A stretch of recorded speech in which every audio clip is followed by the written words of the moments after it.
Hello and welcome to Model Kit Stuff, and welcome to the next episode in our build of Trumpeter's 1:200 scale Scharnhorst with the MK1 set. And in this video we continue with the hull by focusing on fitting the deck, and we have quite a bit of work to do. We also are going to install the mounting points for putting it on a stand. Now, the kit doesn't come with a stand, so that's something that we're going to have to build, and I'll show you that in a future episode when we get to that point. I'm actually not that far away from doing the stand, so I'll show you how I'm going to do that. Yeah, there's no stand with the kit, so something to bear in mind when you buy the kit, where are you going to display it and how. And that's a decision that you have to make fairly early on in the build. So we're going to take you through those. I'm going to show you how I go about doing that, and then show you how we fit the deck. We have a couple of issues with the deck fit, as in it doesn't fit. And I don't think that's been exacerbated by the fact that we've altered the stern, but we do have an issue with the fit of the stern. And so I take you through that and how to solve that. So lots coming up in this video. I hope you enjoy it. Let's get on with the build then, shall we?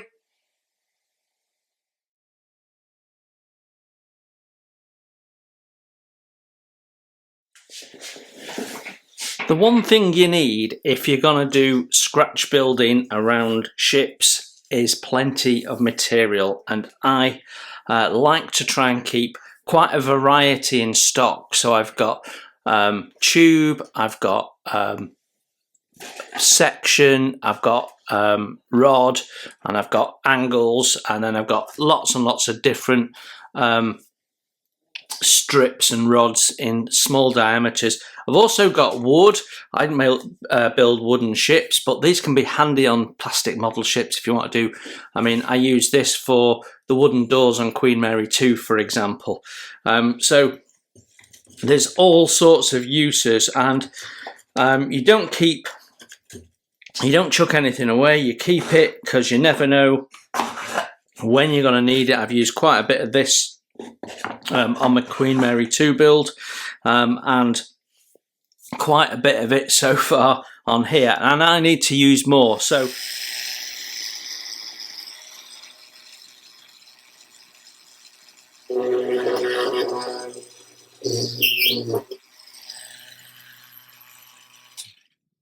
well, that's the pilot holes for mounting my base, which we need to put in before we can put the deck in, because we need to actually mount the nuts inside first.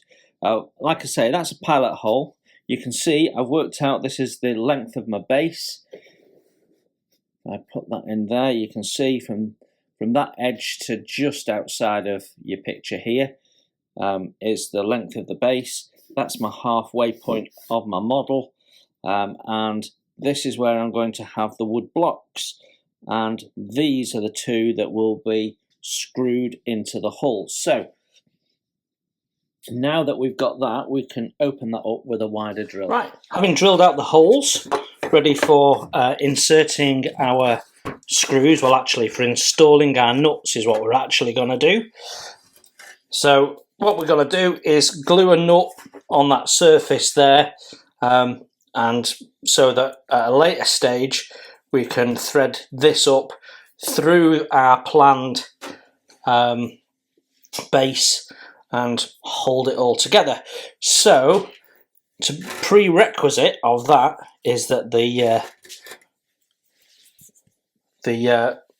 thread can pass through the hole, which it can't right now. So that's where one of these reamers really comes in. I've only ever seen them on eBay, to be honest, but they're better than the reamers that I've found in tool shops, because they tend to be quite narrow, and they graduate very gradually, whereas this is a bit steeper, but it's really handy for doing big jobs like this, as well as really small jobs as well. So I really like this tool. So let's widen her out.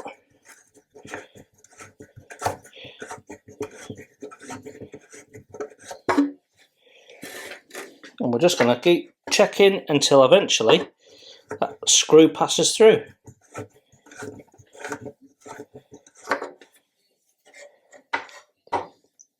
Nearly there, I think.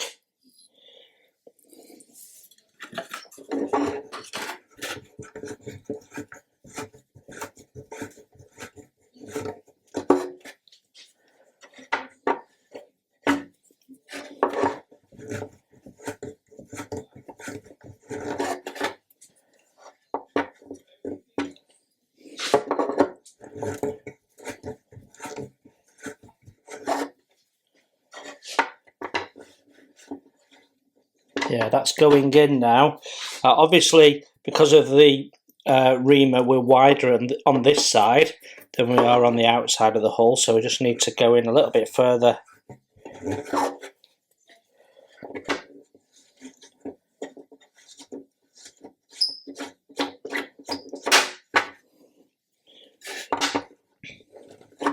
Not quite.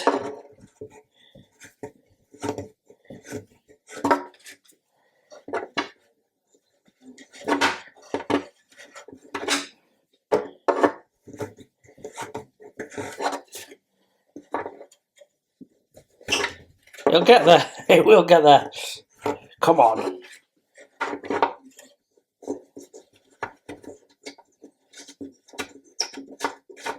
There we go.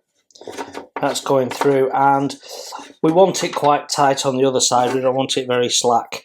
So, yeah, that's perfect. So, I'll do the other one, and then I'll come back. Holes drilled out. What we can do now is put our screws in through the back, like so.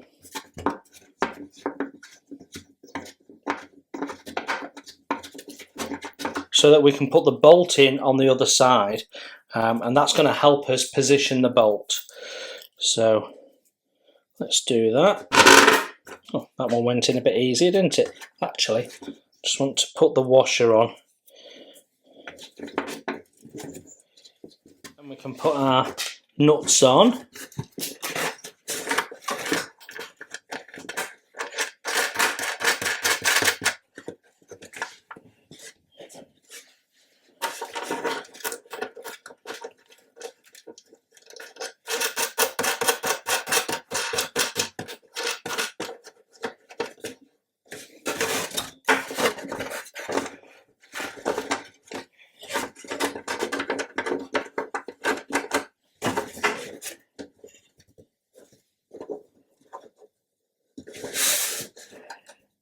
Right, that will help us with positioning. And what we need now is just something to stop the nuts moving, and we can just glue it in a little bit. So what we're going to do is we're going to use some offcuts of sprue, and if you have a look through the kit, you'll find there is 3 sprue Ds, and on sprue Ds you've got the main armament turrets, and they're slide moulded, and because they're slide moulded, the sprue is squared off, and that's perfect because that's exactly what we really need for locking this into place. So we're going to cut these up, and then we're going to glue them into place, and that's just going to help that nut sit where we want it to sit. So it doesn't need to be too long. We've got this little bump on the end, and I'm just going to cut that off. Don't worry, these are old cutters. They're not the ones I use for removing from the sprue. I managed to damage them, so I had to get another pair. I got the same brand, and I've got to be honest, the newer one wasn't quite as good as the older one. Often the way, that, isn't it? Which is a shame, because they are quite cool. Right, so let's get a pencil, then we can mark off what we're doing. So we've got a nice little curve there, which works as a nice handy lock.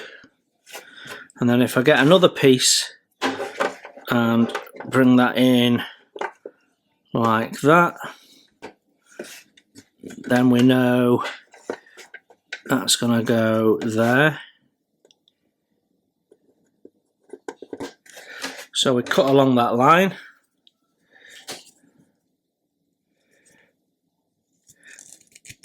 And to make it easier, we can then duplicate that on another one. So we've got that done on the next bolt as well.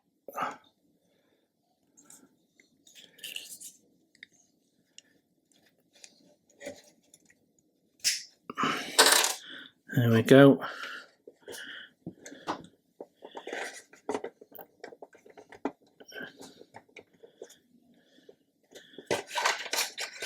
And then we'll need a small section to go in there. So if I cut that there,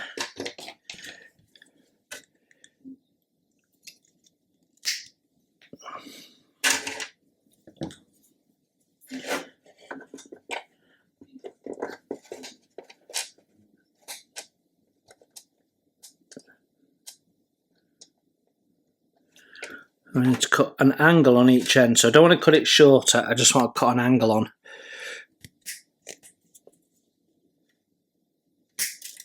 And hopefully that'll just fit in then. Yeah, look at that. Perfect, and then I can mark that off.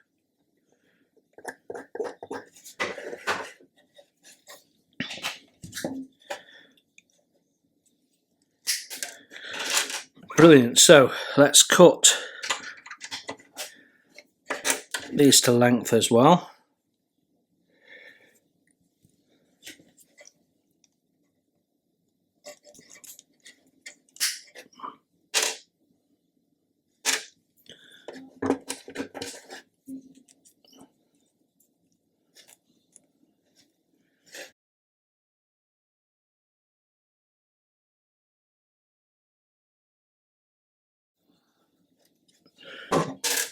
Right, okay, let's move those out of the way because they're for stage 2. So what I want to do is I want to glue this first sort of layer in here to stop the nut moving, and then want to glue something over the top to stop the nut dropping out, and we need to get all that glued in, and we'll super glue it and everything as well. We could use epoxy, which would probably be stronger, but I think we'll be all right with super glue. I'm not going to be putting it under any stress or strain really. So let's get some super glue and get them stuck in. Right, a little bit of glue on the bottom of this first one. I'm using this MIG black super glue only because I'm trying to get rid of it. It's horrible stuff, but it's great for little tasks like this because it doesn't matter if we get a bit messy, but it tends to flick everywhere. I think I said this when we used it to install the resin anchor replacement part that Nigel kindly made.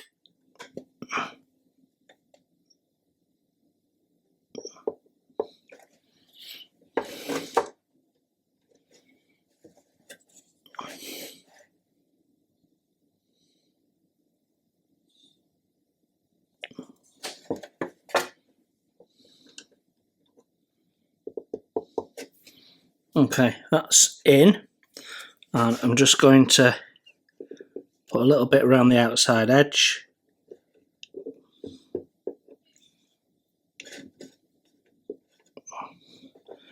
Anything to use the glue up. Right, okay, now this says it should dry in 10 to 15 seconds. I can tell you it's more like 10 to 15 minutes. Anyway, we want to shove something on top of that, and the nut is actually slightly proud of the height of the sprue, to be honest. So we've got to do a little bit of a modification. So what could we do? I'm thinking of gluing a bit more on top like that so it doesn't drop out. We'd only really need one piece, wouldn't we? So we can just file a little bit bit off. So let's get a file.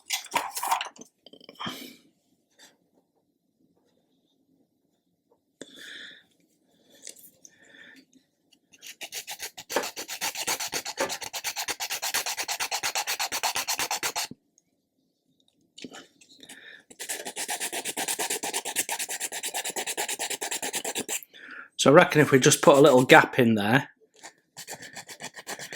that goes over the nut, the rest of the plastic will sit down nicely. Yeah, that'll be all right. So let's cut that off.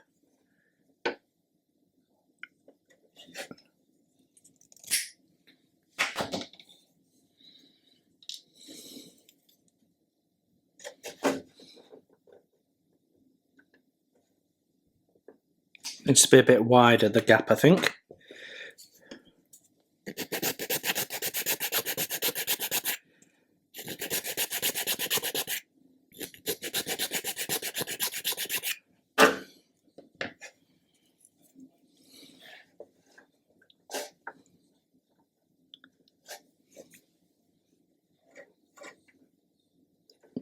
Yeah, a bit wider and a bit deeper. Right, I'm going to sort this out and then I'll come back to you.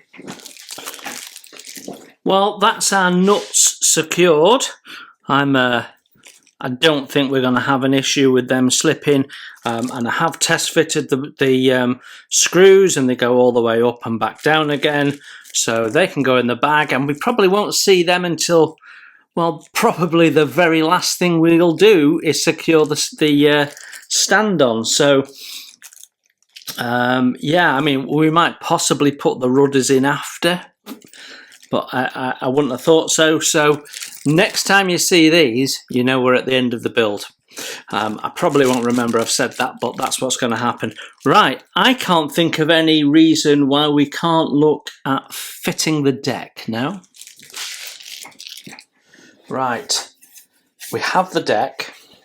What I need to understand, though, is what are we going to do with the breakwater, which is chunky and not very nice, because the deck actually doesn't fit. It's ever so slightly too long. I estimate by about 1 millimetre, but that's just an estimation at this stage. So if we're taking the breakwater out, then I think it would be ideal to shorten the deck at this point.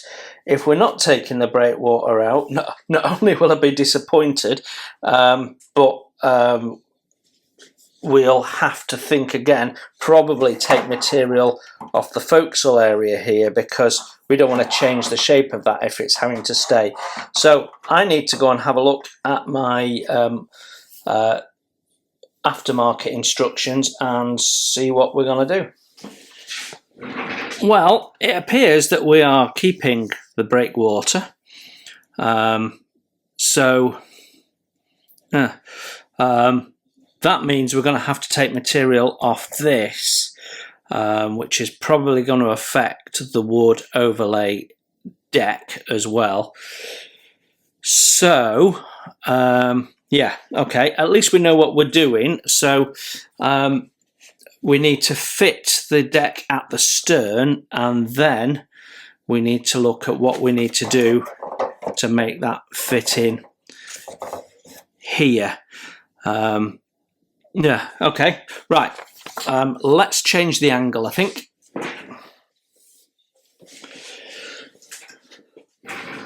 Okay, first issue we need to sort out is the fit here at the stern. So when you put the deck in and push it there, you start getting resistance at that point, and we're quite a bit off it actually fitting. And you can see as I push it in, it sort of pops back. And you've got to really shove it, and I don't want to do that. So I want that to fit without any resistance before I glue it in. So what's giving us resistance? Well, I think there's a little bit of stuff possibly fouling on the inside there. Actually, the resin part is slightly wider than this part here, so it's not the resin that's causing it. because that would be the logical first thought, because that's something I've put in. So I think actually the deck is just a bit too wide at this point here, and that's where we're getting the resistance. So you can see it's in contact there, and then it's coming away, and as you push that back, it's making more contact, and that's what's pushing it back. So I think we're going to end up sanding the decks ever so slightly on the edge, but the first thing I want to do is just tidy up the inside of that and make sure there's nothing there that's causing us a problem. So there is a little gash there. We'll sort that out when we do our filling phase. We'll just make sure that's nice and clear. And then I've got a little lip here, which is probably swarf and debris from when we took the saw to it and cut bits out. So you can see that there. Just gonna take that out. So anything that could be causing us a problem.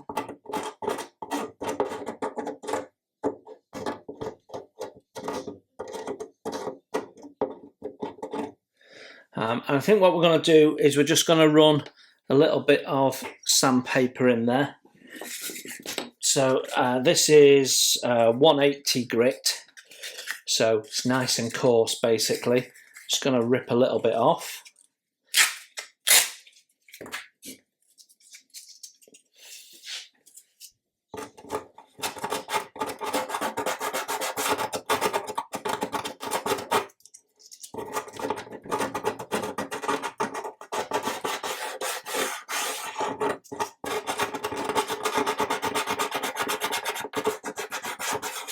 So I'm fairly happy that there is nothing there that's going to snag on the deck, so we can blow that out away, and we've got a nice clear fit then.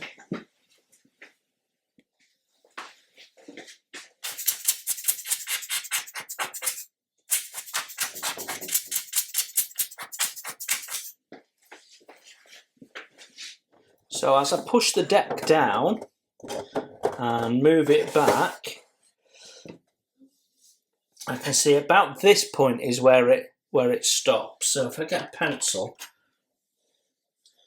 I'm making contact here and about here. So what I'm going to do is I'm just going to sand a little bit off, and it seems to stop making contact about here, and on this side about here. So I've got two different lengths. So we're just going to sand that back ever so gently. What we're going to use 220, I think.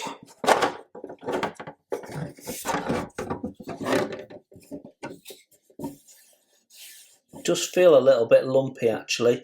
There's a little mould seam there. There's the one on the other side. Oh yeah, it's very lumpy here. I don't know if you can see that. There is a lump there, so we're going to take that out to start with.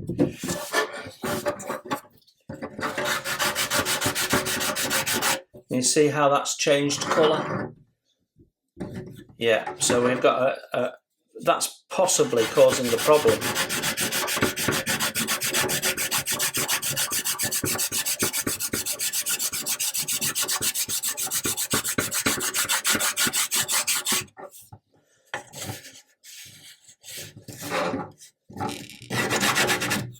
Right, and then we'll do this side as well. So just here there's a little seam. You can probably just see that on the camera. It's tiny, but it might be enough, given what the size of the lump we had on the other side.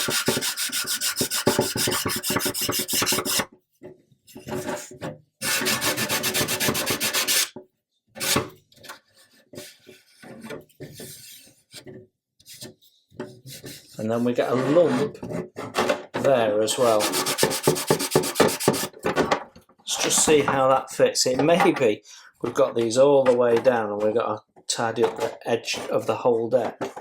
Right, so I've got that popped down. Let's just push that back.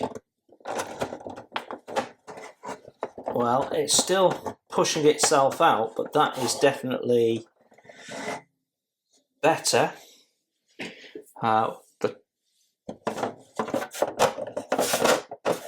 So I'm going to push this the full length down and see how it fits at the front, and then I'll come back. Have the deck pushed in at the breakwater so that it fits, and it fits really nice and snug. The deck fits snugly across all the sides there, and then when we get to the end, now we've done this little bit of sanding, it just sits a little bit proud, and that's because it's just a fraction too long. And I'm now thinking that it might be worth just taking a little bit off that end section there. What I want to do is put the wood overlays down and take a view of how that affects the wood.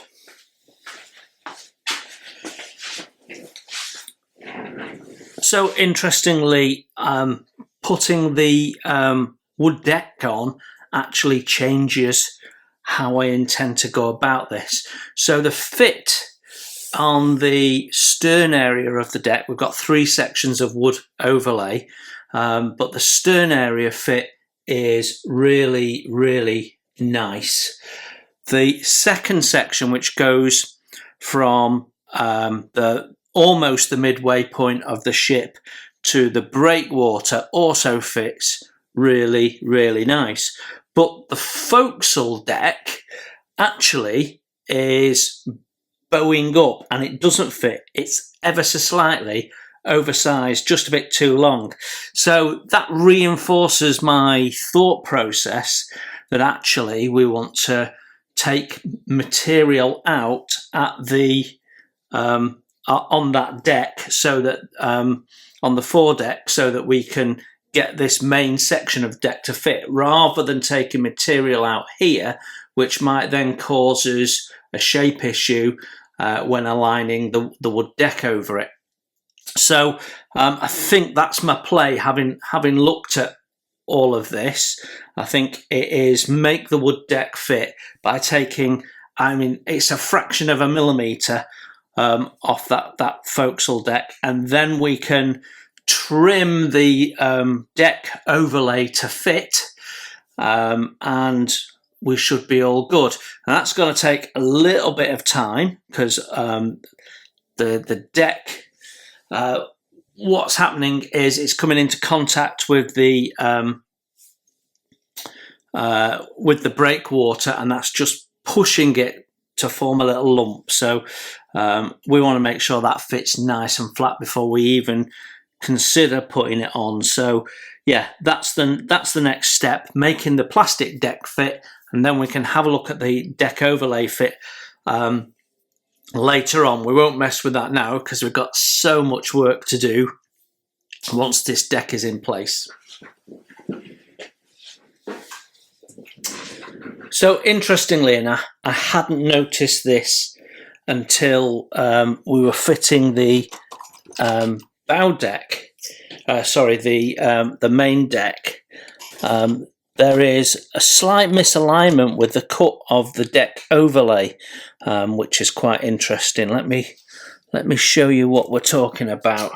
So this is sat squarely over the 2 skylights, and also there is a little square lump there. So that orientates everything to be absolutely straight, and I've then done my steel decks to fit along there.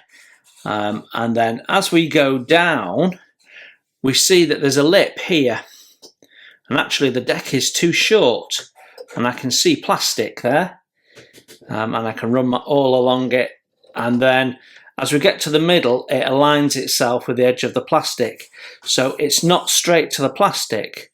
And then on this side, the wood deck overhangs right from the start of this of the centre line here. It overhangs, and overhangs increasingly worse as you get along. And yeah, what you just under 0.5 millimetre, I reckon, overhang at this end. Let's see if we can demonstrate that to myself or not. Yeah, just about 0.5 millimetre overhang. So it's probably this overhang that is causing the deck to bow. I wasn't expecting to be sorting deck issues out of this at this stage, but it's a good time to do it before we put the main deck in, because it'll be so much harder when we've got the bow water in the way and we breakwater in the way. We don't want to be trying to trim this down and fit it. So what's my solution? I'm tempted to see if I can just sand it back a little bit, actually, which I've not tried before. So we might get a little bit of scrap deck and see how it behaves under sanding. So this is the section that was left behind when we removed it. You can see how that went in there, like that. So we've got some deck markings on there, and I'm just interested, if I sand this, what happens? It's how the material behaves that's important at this point.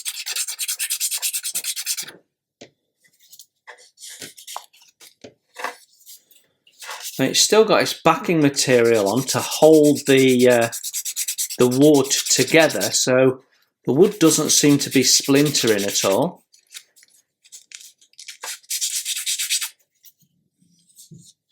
And I am getting dust, which suggests we're trimming it back, and that's nice and crisp, that actually.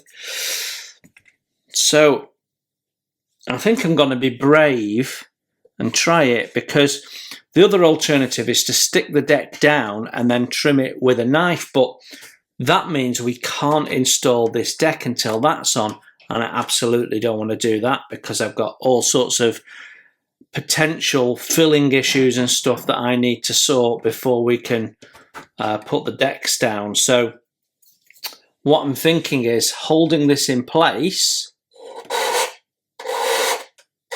and I'm going just in a downwards direction.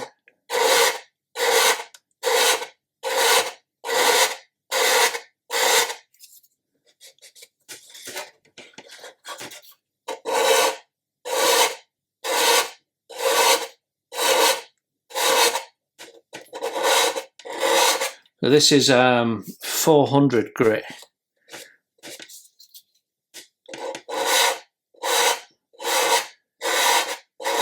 That seems to be working okay.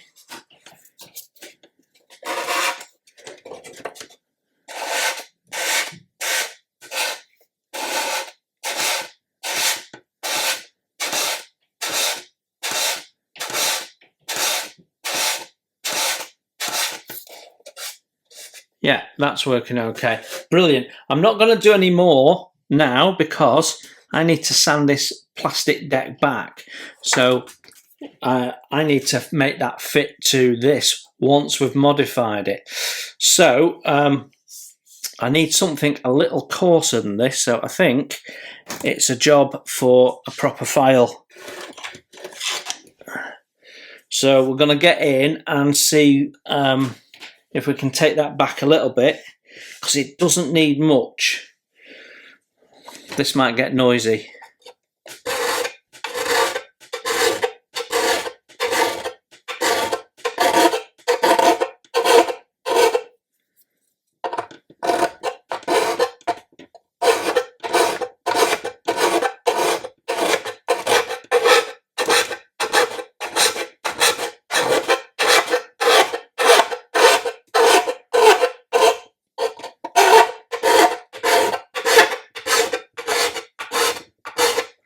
Now, the difficulty is, I can see that we've gone back a little bit, but the difficulty is where we've got this lip in here. So we're just going to have to maybe trim that with a knife. Actually, chisel would be better.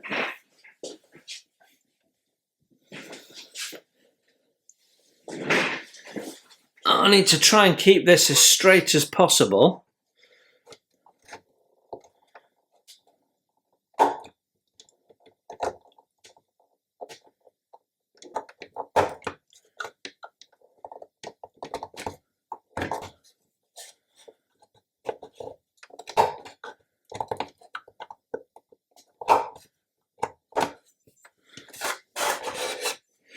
Right, let's see what happens now when we attempt to put the deck in.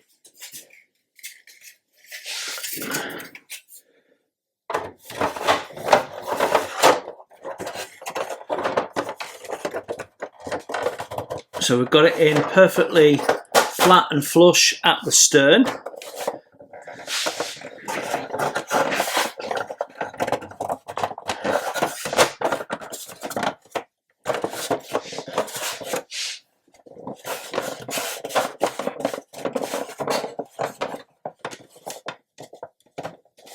Still not quite there. I wonder if I might be able to trim a little bit off that as well. So that's not going to interfere with the deck at all. So yeah, let's sand the front face of that a bit, I think.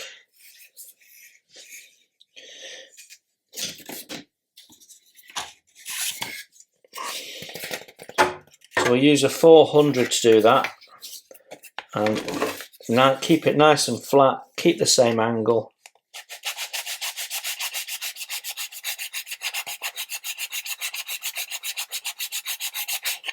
That way I know that we've got this nice and flat as well.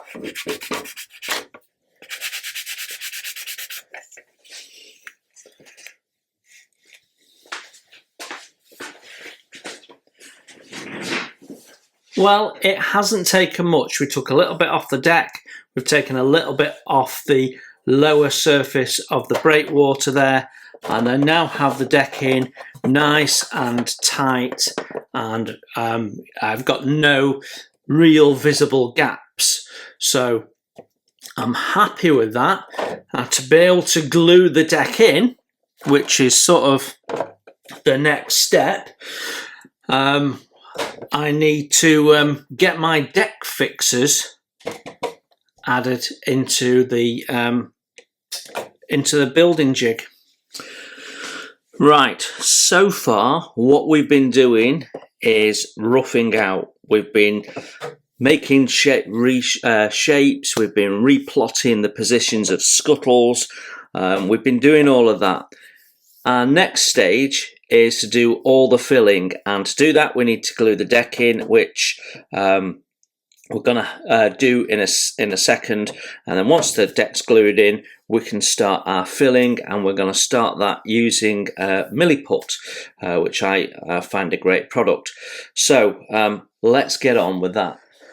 Well, we have a mix of the old and the new when it comes to fitting this desk. So I can walk you through 3 different techniques here.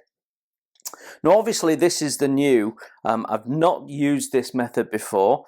This is the deck fixing jig that you can buy as an additional extra to the shipbuilding slip. And it's recommended that you have at least 2. As you could see, I could easily have used a third one. I've got space for a third one, and that might be a consideration in the future. But what it's basically doing is it's using these to apply downwards pressure and hold the deck in place and stop it popping up. So it means that I can fit the deck and have it in the correct position for putting the glue in, rather than gluing it and then trying to sort of keep it in position afterwards.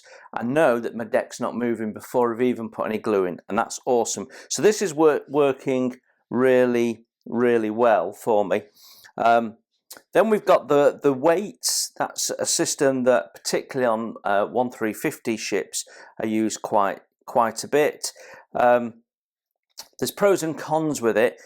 You're applying localized pressure just like you are here, but here, because we've got 3 different points, we're spreading it right across the deck and it's evening it out. But Here we're applying localized pressure, so effectively we get a dip, and that's what you have to be careful about. That's the con. It can hold it down locally, but you might find the deck pops up later on. So you need enough weight distribution evenly across your deck. So sometimes what I'll do is I'll put some books on top and then put the weights on top of the books, and that evenly distributes the weight a bit more better than if you just have the weight from this. And we don't need much weight, but you can see I've got some movement in there, and I put that down, and that is down flush, and I'm happy that that's in place. Now here is another method that I've used quite a bit, which is sash clamps, and again on 1350 ships they can be really handy, particularly at the bow and at the stern, where you can put them end on and clamp them down. And those are the two areas where you tend to get the most issues with the deck sticking up, particularly if you've not spent time fitting it. And you can see here there's a block of wood underneath, and that block of wood is so that these two clamps can grab the wood and use that to sandwich it in. So they're not sandwiching the hull, because the hull is sloped and going in on a curve, and actually the clamps would struggle to grip. So putting a little strip of wood underneath, which is actually my sanding block, just means that I can have these clamps nice and square, and they can bite into something and sandwich it all shut. So again, the one thing you have to be careful of here is you're not applying too much pressure and forcing the deck down too much, which will force the sides open and actually make your deck shrink down. So you do have to go in and ratchet it carefully, but effectively we are good now. We've got our deck in place and we're ready for gluing. Now when we get to the stern, which is just out of shot for you now, that's sitting perfectly tight and I haven't got any clamping on that. So this is my last set of deck clamping right here, which is the same orientation as that. So I'll take some photos so you get a better understanding of the whole thing. But effectively what I can do now is go in with some liquid poly and just glue that in place, leave it clamped, and then we can take it all off. Now so that's where we're up to. Now our instructions in step 1 tell us to drill out all of these holes. There's loads of them. There's more options than actually you need to drill out. And one of the issues when you come to fit a laminate deck is often lining those holes up. So a tip from me is don't drill out the holes in your plastic deck first, because they're all marked out on the wooden laminate deck anyway. So that way you can drill out from that way and you're perfectly aligned with the deck, because you're using the deck as your point for drilling them through. So you're not going to miss anything, you're not going to have any problems, and if they're items that are larger than the pinhole, you can always tweak the positioning as well. But it just means that you don't have that problem where to get the pin through the deck, you're actually misaligned from your overlay deck, which is even further exacerbated on 1350 ships. So that's my recommendation. My tip from me is when you're doing wood lamination decks, don't drill the holes through your plastic deck first, like your instructions are probably going to call for. Just drill through from the outside after your deck's on, as you come to fit the parts, and then you know that it's right for you and how you want to position them. Okay, so with that said, let's do some gluing. Right, so I'm using extra thin quick setting because we've got some of this clamped together quite tightly. It's just a good way of getting the glue in with the capillary action that sorts itself out. And I'm starting with the breakwater here, running some glue in there. And we'll have a closer look at this later and see if that needs any filling, because we do have a slight issue with the deck fit here for the overlay. And then we're just running the glue into the gap like we would ordinarily do.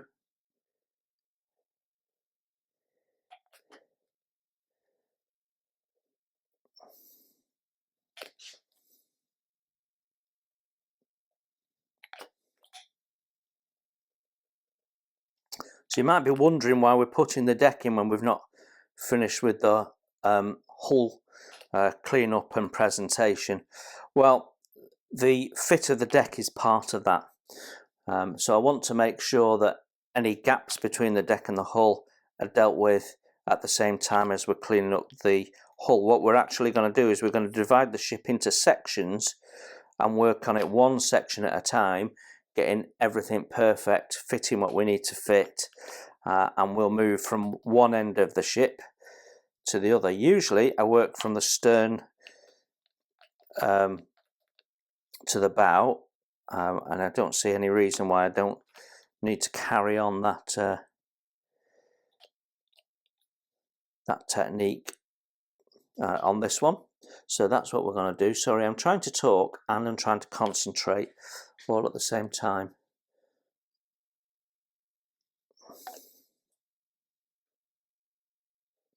So I can put plenty in. We've got good thick plastic here, so I'm not worried about anything melting or anything like that. And because we're putting a wood deck overlay on, I'm not worried about sanding. In fact, there's some areas where I want to sand, particularly at the stern, and that will just help me make sure everything's nice and flat and even. So quite often you will get little gaps between the deck.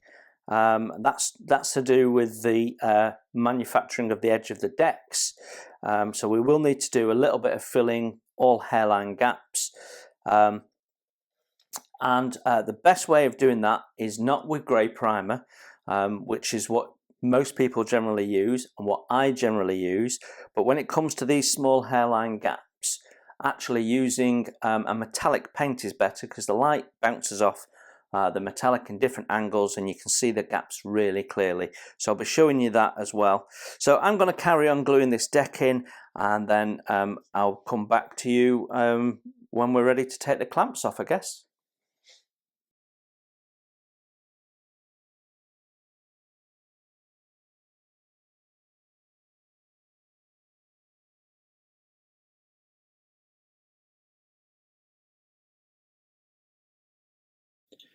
So we now have the deck on, and it might look like we're getting to the point where we're ready to paint, but the truth of the matter is we've only really got to the end of the first stage of sorting out the hull.